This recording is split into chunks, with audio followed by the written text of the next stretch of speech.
આ તરફ ભાવનગરમાં ત્રીજા દિવસે પણ ડિમોલેશન યથાવત છે। 2 દિવસમાં 400 બાંધકામો પર બુલડોઝર ફર્યું છે। અડચણરૂપ 811 બાંધકામો છે જેના પર બુલડોઝર ફરશે। કુંભારવાડાથી જવાહરનગર ફાટકના દબાણો હટાવાયા છે। 1600 મીટર સુધીનો વિસ્તાર ખુલ્લો કરાયો। ગઢેચી શુદ્ધિકરણ પ્રોજેક્ટ અંતર્ગત આ કાર્યવાહી કરવામાં આવી રહી છે અને આજે તેનો ત્રીજો દિવસ છે। મયુર દવે આ અંગે વધુ માહિતી આપી રહ્યા છે। મયુર, જણાવશો શું વધુ વિગતો?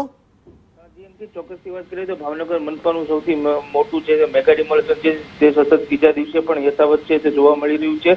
આ 2 દિવસની વાત કરીએ તો 2 દિવસમાં ગઢેચી શુદ્ધિકરણ જે પ્રોજેક્ટ છે તેના અડચણરૂપ 811 જેટલા દબાણો છે તેને હટાવવા માટે તેને મેગા ડિમોલેશન છે તે શરૂ કરવામાં આવ્યું છે। 2 દિવસમાં 400 બાંધકામો ઉપર મનપાનું બુલડોઝર છે તે ફરી ચૂક્યું છે।